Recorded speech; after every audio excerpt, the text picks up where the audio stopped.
new episode of Serial for June 2024. As usual, I'm going to talk about the photos I took or edited in the months preceding, and we'll immediately start with those two pictures taken with the Leica SL2 and using a lens which is the APO Telyt R 180mm f3.4. So that's basically above and below the clouds. I thought it was interesting that's in Iceland. On my way to the airport on the left side, I think it's around 4 or 5 a.m. because it's starting to be, the sun is starting to really be very present all the time and not much night anymore. That's really beginning of June, maybe a little bit earlier, and I didn't download the pictures from my camera. But anyhow, I found it interesting to see how the sun reacts with the clouds when you're underneath it or above it. And this lens is really super precise and it has got this incredible rendering. Here again, that's another travel. It's not the same time. I believe that's around midnight, something like that, before landing. And you have those really weird colors in the sky on the clouds. And that night, which is not really night anymore, as you can see on the picture on the right, that's the southwestern coast of Iceland with the very strong winds. You see the ocean on top and the ocean on the bottom, and all those patterns on the water linked to the very strong winds. I found that really quite exceptional to see, really beautiful. Two pictures again, same equipment. Here the active volcano was still active, which is not the case anymore at the time I'm recording the video. But I thought it would be interesting to maybe, the picture on the left, I think it's interesting per se. The colors, the land, how beautiful it looks. That's around midnight, so the sky is starting to be the sun really doesn't set that much when you're that high in a plane. It's going to set slowly, and there's going to be some kind of night, but not much more. And on the right, that's the same place, the same volcano. We can see the old lava fields, which are really dark. And here's the city of Grindavik. This photo gives quite a good idea of how far away the volcano is from the city of Grindavik, which was evacuated. And I kind of liked the way it looked anyhow graphically. Change of place, those two pictures, that's in Seville, south of Spain, using still the Leica SL2 camera, but here with MS Optics Perar 21mm f4.5 lens. Lots of vignetting, as you can see, but it's a really flat, very practical lens to bring around. And it's got a really interesting interesting rendition of the scenes you take pictures of. Here, interestingly, like many times when I travel, not many people's around. The temperature is really hot there in Seville at the time I was there. Basically 37 degrees centigrade, not being in the sun. So really, I think people were kind of trying to avoid the sun. So it makes for very empty spaces.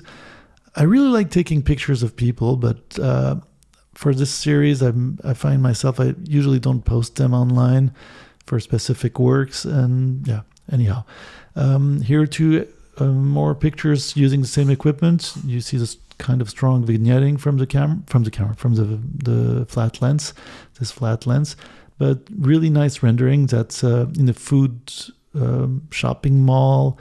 In Seville, quite traditional place. After its closure, so I was just roaming around looking for ideas to take pictures of, and I kind of liked the way it looked and the way this lens renders, even in pseudo low light situation like this one. Let's go to something completely different in terms of technique. That's film. Using a camera which is pretty new, which was completely designed de novo. So we've been talking a lot about new film cameras these last weeks because Pentax came out with the Pentax 17, but the Alfie Tych is also a half frame. Basically, you put two pictures in the size of a usual 35mm photo. Half frame for the Alfie Tych, except the Alfie Tych has 4 lenses attached to its body on front.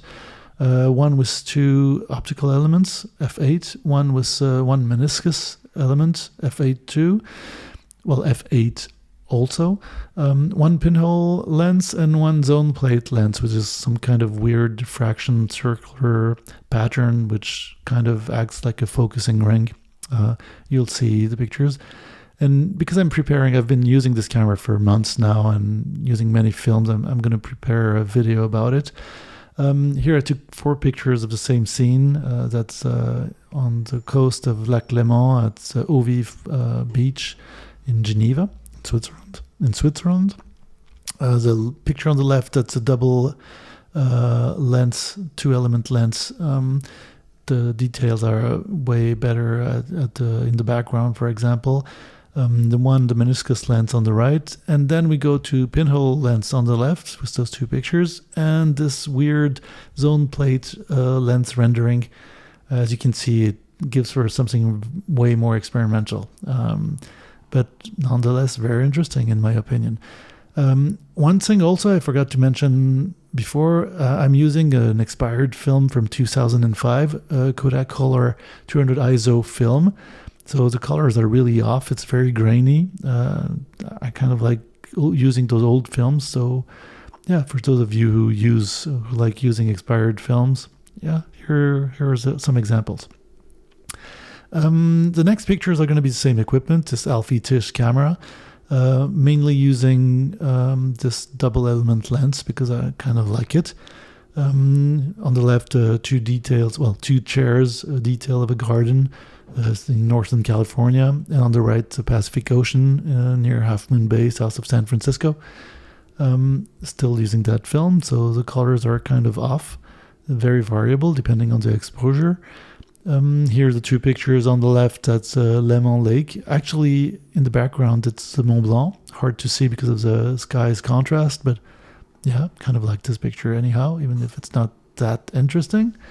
From the right coast of the Lake Léman, looking south. On the right, that's simply a detail of a train track, and I kind of liked the 2 cones on the top, giving some color to it. Otherwise, the film really renders kind of black and white. And here, 2 pictures. The one on the left, that's the beginning of that film, probably altered differently because of temperatures or humidity, I don't know. But basically, we kind of lost all the color information. It's almost black and white, but I kind of like those pigeons. And on the right, simply the projection of a fence on the wall of an underpass. Kind of liked it, and I think that was an interesting picture, per se, graphically speaking. Very interesting camera. I would recommend you to come and look. You can subscribe. I think it's the first time I say that. If you want to be informed when I come out with a video about this camera. Anyhow, let's move on. Here, going back to digital, that's with the Leica SL2 using a Pentax 70-210 zoom lens, f4.0. I wanted to try one of those really cheap lenses from the old times. So it's a lens you can find at around €50, a bit more than $50. You will find some in those price ranges. So it's a really cheap lens, and I was really eager to try it and see how it would render on a modern camera body. And so I brought it in Iceland to the Seville Natural Park. And during a rainy day, and yeah, the results are interesting. A little bit soft, but the colors are good. There's something really poetic coming out of this lens. 2 more pictures with the same lens. Depending on the light situation, it's more or less defined. Works pretty well. Wasn't unpleased. I will do a video about those Pentax, old Pentax lenses. I'm not zooming in the details here, but it's all soft compared to, for example, the lens I used in the beginning of the presentation, the APO Telyt R. It's no comparison, but still, a zoom lens is quite interesting. Here again, that's the 2 pictures before were in Stykkishólmur. That's a small village, in the west part of Iceland, where the ferry to the West Fjords ends. And these are details of houses, of buildings around the harbor. Again, the zoom lens is interesting because you can actually reframe without moving back and forth, and I'm not a big fan. This is also a telescopic kind of pump style zoom lens, so it's not very precise in my opinion, but works.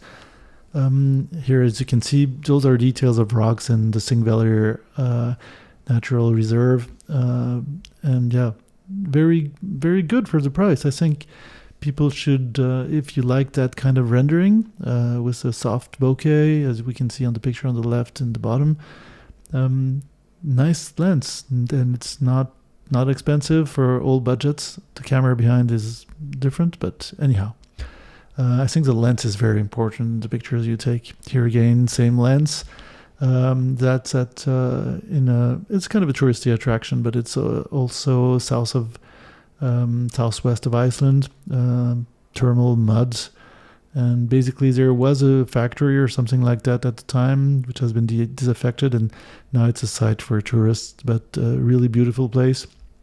And you can see how this lens renders, the height renders all those variations of gray, of brown, beige, green, blue.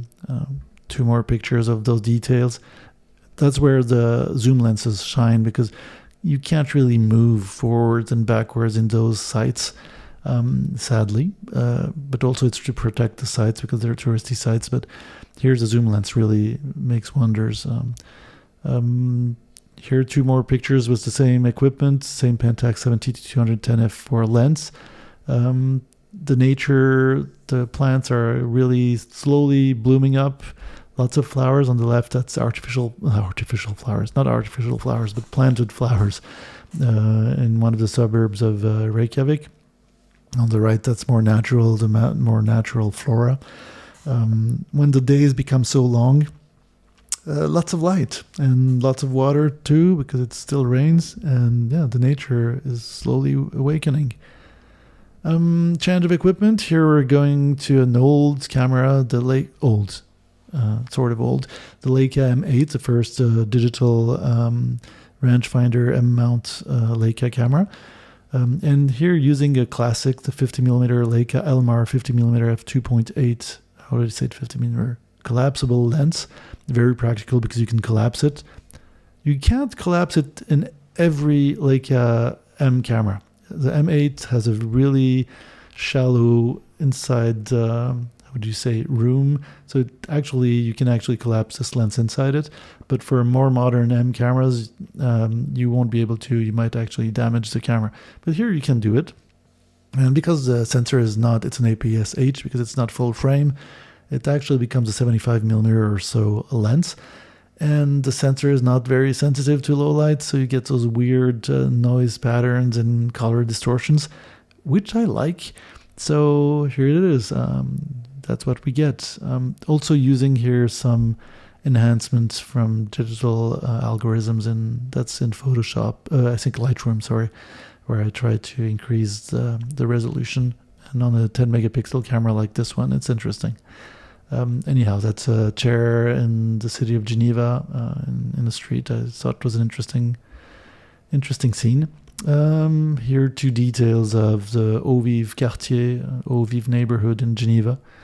So this lens, it gives a good idea of how kind of soft this lens is, but still has lots of detail and brings some colors that you won't find everywhere, in combination, of course, with the CCD sensor of this camera. Because here, when you have really different lighting situations, those two images are from a plane, same equipment, Leica M8. Actually, the last pictures, all the pictures following will be with the same equipment. Here, taken from a plane, the southwest coast of Iceland, you get a really nice rendering with this lens. I really like it. Again, here, details, a rock on a beach in Iceland, or simply a corrosion artifact on a bus stop, as you can see on the right. The weather is kind of strong, let's say it like this. And yeah, it really beats the urban elements really strongly, and I kind of like this scene. Again, from a plane, details of that's the urban Keflavik actually on the left, and a detail near Keflavik on the right. I kind of liked the flowers. We see the flowers, the vegetation starting to grow, and the earth colors with the browns, the grays, the yellows. Really interesting geology here. And here, two last pictures, two details of the west neighborhood of Reykjavik with those plants coming up. And here really is a characteristic kind of yellowy, hot, warm, not hot, but warm rendering of greens of the Leica M8, which on mine, I don't have the an extra IR filter, so you really get some different color characteristics. You can go check that out online, M8 with IR filter. You'll understand why, but yeah, I thought it was a nice way to finish this series this month with those two details. And yeah, hopefully that was still entertaining. Don't forget, you can always ask questions, make suggestions, or comment simply. And yeah, catch you next time.